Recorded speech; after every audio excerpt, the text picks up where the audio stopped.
श्री स्वामी समर्थ. नमस्कार, मी मंगल तुम्हा सर्वांचं नवीन एका व्हिडिओमध्ये अगदी मनापासून खूप खूप स्वागत करते. तर आजच्या व्हिडिओमध्ये मी तुम्हाला तुळशी विवाह अगदी सोप्या पद्धतीने आणि पारंपरिक पद्धतीने कसा करायचा हे दाखवणार आहे. म्हणजेच दिवाळी संपली की सर्वजण वाट पाहतात तुळशीच्या लग्नाची. कार्तिक शुद्ध द्वादशीला गोरस मुहूर्तावर तुळशी विवाह केला जातो. पण कार्तिक शुद्ध द्वादशी ते कार्तिक पौर्णिमेपर्यंत या वेळामध्ये ज्यावेळी शक्य होईल तेव्हा तुम्ही तुळशीचे लग्न लावू शकता. यावर्षी बुधवार दिनांक 13 नोव्हेंबरपासून तुळशी विवाह प्रारंभ होत आहे. ते शुक्रवार दिनांक 15 नोव्हेंबरपर्यंत तुम्ही कधीही तुळशी विवाह करू शकता.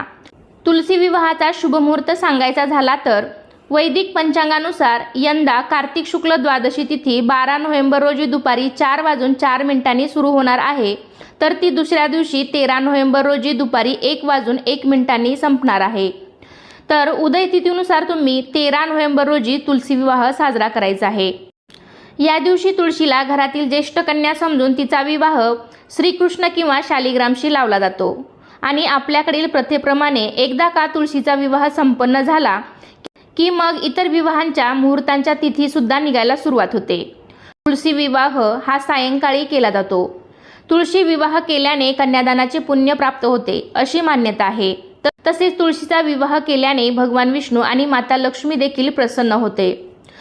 तर सर्वात प्रथम तुळशीची कुंडी आपण एका ओल्या कपड्याने स्वच्छ करून घ्यायची आहे. त्याचबरोबर तुळशीच्या आजूबाजूची सुद्धा जागा साफ करून घ्यायची आहे. गावाकडे घराच्या बाहेर घराच्या समोरच तुळशी वृंदावन असतं. तर त्या ठिकाणी शेणाने सारवलं जातं. छानशी रांगोळी काढली जाते. तर या ठिकाणी पहा, तुळशीला मी असं स्वच्छ करून छान सुशोभित सजवून घेतलेलं आहे. या दिवशी तुळशीचं लग्न असतं, त्यामुळे आपण तुळशीला छान असं नवरीसारखं सजवायचं आहे. तर तुम्हाला शक्य असेल तर तुळशी वृंदावनाला सुद्धा छान असा रंग द्यायचा आहे. त्यावरती स्वस्तिक काढायचं आहे. आजूबाजूच्या भिंतींना सुद्धा कलर द्यायचा आहे. तर उसाला तुळशीचा मामा समजून उसाचा मांडव तुळशीभोवती घातला जातो. शक्य असेल तर 4 उसांचा मांडव घालावा, नसेल तर मग 2 ऊस लावले तरीही चालतील. तर मला इथे ऊस मिळालेले नाहीत. तुमच्याकडे असतील तर तुम्ही नक्कीच उसाचा मांडव घालावा. आता आपण लगेचच विवाहाला सुरुवात करूया. कोणतीही पूजा आपण अग्नीच्या साक्षीने करत असतो. तर त्यामुळे चौरंगावरती थोड्या अक्षता ठेवून त्यावरती मी इथे एक दिवा ठेवलेला आहे. तर तो दिवा प्रज्वलित करून दिव्याची देखील हळदी कुंकू अक्षता फुलं वाहून पूजा करायची आहे. दिव्याची पूजा करत असताना शुभम करोती कल्याणम आरोग्यम धनसंपदा शत्रुबुद्धी विनाशाय दीपज्योती नमस्तुते दिव्याची पूजा करत असताना म्हणू शकता. पूजा करण्यापूर्वी सर्वात प्रथम आपल्याला आचमन करून घ्यायचं आहे. मनाच्या शुद्धतेसाठी तसेच सर्व देवांच्या आवाहनासाठी आचमन करणं गरजेचं आहे. डाव्या हाताने उजव्या हातामध्ये 3 वेळा पळीने पाणी घेऊन ते प्राशन करायचं आहे. त्यानंतर 4थ्या आणि 5व्या वेळेस पाणी खाली ताम्हणामध्ये सोडायचं आहे. आचमन करत असताना भगवान विष्णूंची कोणतीही 5 नावे तुम्ही घेऊ शकता. त्यानंतर सर्वात आधी आपण अक्षता तयार करून घेणार आहोत. तर एका वाटीमध्ये मी ते तांदूळ घेतलेले आहेत. त्यामध्ये हळदी कुंकू टाकून अक्षता तयार करून घेतल्या आहेत. तर त्यानंतर आपण कलश मांडणी करून घेऊया. तर एका प्लेटमध्ये मी तांदूळ घेतलेले आहेत आणि त्या तांदळावरती थोडंसं हळदी कुंकू टाकून त्यावरती मी कलश स्थापन करणार आहेत. तर तुम्ही चौरंगावरती स्वस्तिक किंवा अष्टदल कमल काढून देखील कलश स्थापन करू शकता. पण असं प्लेटमध्ये जर तांदूळ ठेवले तर पूजा उचलताना ते अगदी आपल्याला सोपं जातं. तर एका स्वच्छ कलशामध्ये 80 ते 90% पाणी भरून घेतलेलं आहे. त्यावरती स्वस्तिक आणि 5 नाम देखील मी आधीच ओढून घेतलेले आहेत. कलशामध्ये हळदी कुंकू अक्षता, 1 सुपारी, नाणं, फूल हे सर्व टाकून घ्यायचं आहे. कलशावरती तुम्ही आंब्याचा डहाळा किंवा आंब्याची 5 पाने किंवा नसतीलच आंब्याची पाने तर विड्याची 5 पाने देखील तुम्ही ठेवू शकता. त्यानंतर नारळाची शेंडी वरती येईल अशा पद्धतीने कलशावरती नारळ ठेवायचा आहे. तर इथे मी चौरंगावरती जोड विड्याची पाने ठेवून त्यावरती अक्षता ठेवलेल्या आहेत. त्या ठिकाणी आपण गणपती बाप्पांची स्थापना करणार आहोत. पण त्यापूर्वी गणपतीला आपण स्वच्छ पाण्याने पंचामृताने अभिषेक करून घेणार आहोत. तर सर्वात आधी गणपतीला शुद्ध पाण्याने नंतर पंचामृताने स्नान घालायचं आहे. गणपतीचा अभिषेक करताना तुम्ही गणपतीचा कोणताही मंत्र म्हणू शकता किंवा अथर्व शीर्षाचे पठणसुद्धा तुम्ही करू शकता. वक्रतुंड महाकाय सूर्यकोटी समप्रभ निर्विघ्नं कुरु मे देव सर्व कार्येषु सर्वदा. त्यानंतर गणेश मूर्ती एका स्वच्छ कपड्याने कोरडी करून ती चौरंगावरती स्थापन करायची आहे. तर याच पद्धतीने आपण बाळकृष्णाला सुद्धा अभिषेक करणार आहोत. सर्वात प्रथम शुद्ध पाण्याने नंतर पंचामृताने अभिषेक करायचा आहे. नंतर एका पळीमध्ये हळदी कुंकू अक्षता फूल घ्यायचं आहे आणि त्या पाण्याने सुद्धा बाळकृष्णाला स्नान घालायचं आहे। ओम श्री कृष्णाय नमः, ओम नमो भगवते वासुदेवाय नमः यापैकी कुठल्याही मंत्राचा तुम्ही जप करू शकता। तर या दिवशी तुळशीचे लग्न बाळकृष्ण किंवा शालिग्रामशी लावलं जातं। तुमच्याकडे शालिग्रामची मूर्ती नसेल तर मग आपल्या देवघरातील बाळकृष्णाची मूर्ती घेतली तरी पण चालेल। तर या ठिकाणी मी तुळशीच्या बाजूला एका पिवळ्या वस्त्रावरती जोडविड्याच्या पानावरती थोड्या अक्षता ठेवून त्यावरती बाळकृष्णाची मूर्ती ठेवलेली आहे। तुळशीला जसं आपण छान साडी नेसून घेतलेली आहे त्याचप्रमाणे बाळकृष्णाला सुद्धा आपण छान ड्रेस वस्त्र वगैरे घालून घ्यायचं आहे। तुमच्याकडे असेल तर तुम्ही अवश्य घाला। तुळशीप्रमाणेच बाळकृष्णाला सुद्धा आपण छान असं सजवून घ्यायचं आहे। तर इथे आपण गणपती बाप्पांना आणि बाळकृष्णाला स्नान घालून झालेलं आहे। आता आपण त्यांची विधिवत पूजा करूयात। तर कोणतीही पूजा करण्याआधी आपण विघ्नहर्त्या गणपती बाप्पाची पूजा करतो। तर गणपतीला चंदन, हळदी कुंकू, अक्षता, फुलं वाहून गणपती बाप्पांना औक्षण करायचं आहे। कापसाचे वस्त्र किंवा वस्त्रमाळ आपण म्हणतो तर ते अर्पण करायचं आहे। गुळ खोबऱ्याचा नैवेद्य देखील आपण ठेवायचा आहे। नैवेद्यम समर्पयामी। त्यानंतर आपण कलश पूजन करून घेणार आहोत। तर कलशाला देखील हळदी कुंकू लावून अक्षता वाहून एक फूल व्हायचं आहे आणि कलशाला देखील औक्षण करून घ्यायचं आहे। याच पद्धतीने आपण बाळकृष्णाची देखील पूजा करायची आहे। बाळकृष्णाला चंदन, हळदी कुंकू लावायचं आहे, अक्षता व्हायच्या आहेत, फुलं व्हायची आहेत आणि औक्षण करायचं आहे। तर या दिवशी तुम्हाला तुळशीला आणि बाळकृष्णाला जेवढे छान सजवता येईल तेवढे छान असं सजवायचं आहे। कारण या दिवशी त्या दोघांनाही वधूवराचा मान दिला जातो आणि त्यांचे लग्न लावलं जातं।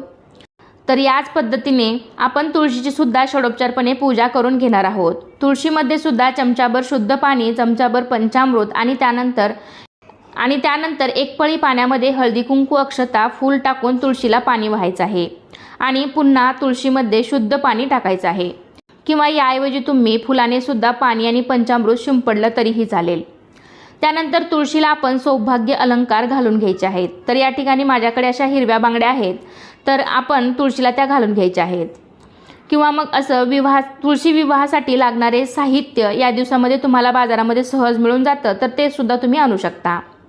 त्याचबरोबर काळ्या मण्यांची पोत किंवा मंगळसूत्र असेल तर ते सुद्धा तुम्ही तुळशीला घालून घ्यायचं आहे। तर मी तेच घालून घेतलेलं आहे। तसेच तुमच्याकडे आवळा, चिंचा, बोरे हे सुद्धा असेल तर हे सर्व सुद्धा तुम्ही तुळशीच्या मुळाशी वाहून घ्यायचं आहे। तर मला इथे ते मिळालं नाही त्यामुळे मी इथे तुम्हाला ते दाखवलेलं नाही, पण तुमच्याकडे असेल तर ते अवश्य तुळशी मातेला या दिवशी व्हायचं आहे। तर या ठिकाणी वधूप्रमाणेच तुळशीला सुद्धा तुम्ही लाल चुनरी सुद्धा अर्पण करायची आहे। त्यानंतर तुळशीला कापसाचे वस्त्र आणि गजरा वगैरे तुमच्याकडे असेल तर तो सुद्धा तुम्ही घालायचा आहे। तर मी ते कापसाचे वस्त्र आणि गजरा आहे तर तो घातलेला आहे। तसेच फुलांचा हार असेल तर तो सुद्धा तुळशी मातेला घालून घ्यायचा आहे। त्यानंतर आपण तुळशीची देखील विधिवत पूजा करून घ्यायची आहे। तुळशीला हळदी कुंकू लावायचं आहे, अक्षता व्हायच्या आहेत आणि तुळशीला देखील औक्षण करून घ्यायचं आहे। पूजा झाल्यावरती आपण तुळशीची ओटी भरून घ्यायची आहे। तर त्यासाठी मी एक ब्लाऊज पीस घेतलेला आहे। त्यानंतर आपल्याला हळदी कुंकू, सुपारी, हळकुंड, खारी, खोबरं, त्याचबरोबर थोडेसे तांदूळ आणि एक फूल आपल्याला इथे लागणार आहे। तर हे सर्व साहित्य त्या ब्लाऊज पीसवरती ठेवायचं आहे। तर माझ्याकडे जेवढं अवेलेबल आहे तेवढं मी ते घेतलेलं आहे। तर हे सर्व साहित्य घेऊन आपण तुळशी मातेची ओटी भरायची आहे किंवा मग तुम्ही खणा नारळाने पण ओटी भरू शकता। तर त्यावरती हळदी कुंकू वाहून आपण तुळशीची ओटी भरायची आहे। ही ओटी तुळशीच्या मुळाशी लावून तुळशीमध्ये जागा असेल तर तिथे ठेवायची किंवा मग पुन्हा तुम्ही खाली ठेवली तरी पण चालेल। तर अशा पद्धतीने तुळशीची विधिवत पूजा झालेली आहे। त्यानंतर आपण घरातील सर्व मंडळींनी एकत्र यायचं आणि त्या सर्वांच्या हातावरती एक फूल आणि थोड्या अक्षता द्यायच्या आहेत आणि मंगळाष्टका म्हटल्यानंतर या अक्षता आपण टाकायच्या आहेत। मंगळाष्टक म्हणताना पांढऱ्या शुभ्र रंगाचे एक नवीन कापड घ्यायचं आहे आणि त्याच्या मधोमध हळदी कुंकवाने बरोबर मध्ये स्वस्तिक काढायचं आणि वधू आणि वर यांच्यामध्ये ते आपल्याला पकडायचं आहे। तर यालाच अंतरपाठ असे म्हणतात। त्यानंतर मंगळाष्टक म्हणायचं आहे। तुम्हाला जे येत असेल तर ते मंगळाष्टक तुम्ही म्हणू शकता। स्वस्ति श्री गणनायकं गजमुखं मोरेश्वरं सिद्धिदं बल्लाळो मुरुडं विनायकमहं चिन्तामणिस्थेवरं लेण्याद्रिं गिरिजापतिं बीजात्मकं सुरवरदं विघ्नेश्वरम् ओजरं ग्रामे राञ्जनं संस्थितं गणपति कुर्यात् सदा मङ्गलं शुभमंगल सावधान। तर या ठिकाणी व्हिडिओ फार मोठा होईल, त्यामुळे मी एकच मंगलाष्टक म्हणून दाखवलेला आहे। या ठिकाणी तुम्ही 3, 5, 7 एवढ्या सुद्धा मंगलाष्टिका म्हणू शकता। मंगलाष्टकाचं पुस्तक सुद्धा मिळतं किंवा मोबाईलवरती सुद्धा तुम्ही लावून मंगलाष्टक म्हणू शकता। मंगलाष्टक म्हणून झाल्यानंतर लगेचच घरातील मंडळींनी जे काही वाद्य वाजवण्यासाठी घेतलं असेल, ताट आणि आपण चमचा घेतो तर ते घेतलं असेल तर ते वाजवायचं आहे, किंवा मग तुम्ही फटाके वगैरे असतील तर ते फटाके सुद्धा फोडायचे आहेत।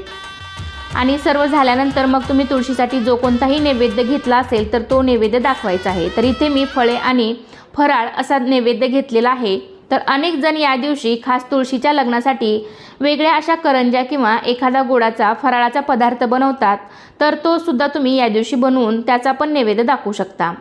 शेवटीच घरातील सर्व मंडळींनी सर्वांनी मिळून मनोभावे नमस्कार करायचा आणि मग सर्वात शेवटी आपण गणपतीची आणि मग नंतर तुळशी मातेची आरती करायची आहे। तुळशीची आरती तुम्हाला येत नसेल तर तुम्ही मोबाईलवर यूट्यूबवरती तुम्हाला सहज मिळून जाईल, तर ती लावून सुद्धा तुम्ही आरती करू शकता। तर अशा प्रकारे हा विवाह सोहळा संपन्न होतो। तुळशीचा विवाह भगवान विष्णूच्या रूपात शालिग्रामशी लावण्यात येतो। तुळशी विवाह केल्याने वैवाहिक जीवनातील अडचणी दूर होतात, त्याचप्रमाणे भगवान विष्णू आणि लक्ष्मी प्रसन्न होते। तर अशा प्रकारे तुम्ही सुद्धा तुमच्या तुळशीचा विवाह अगदी थाटामाटात साजरा करा। तर आजचा व्हिडिओ इथे संपतोय। तर कसा वाटला तुम्हाला आजचा व्हिडिओ नक्कीच मला कमेंटद्वारे सांगा। व्हिडिओ आवडला असेल तर व्हिडिओला लाईक करा, तुमच्या फ्रेंड फॅमिलीमध्ये शेअर करायला विसरू नका। अजूनही काही शंका असतील तर कमेंटद्वारे नक्की विचारा। चला तर पुन्हा भेटूया अशाच एका छानशा आणि माहितीपूर्ण व्हिडिओमध्ये। तोपर्यंत धन्यवाद। सर्वांना श्री स्वामी समर्थ।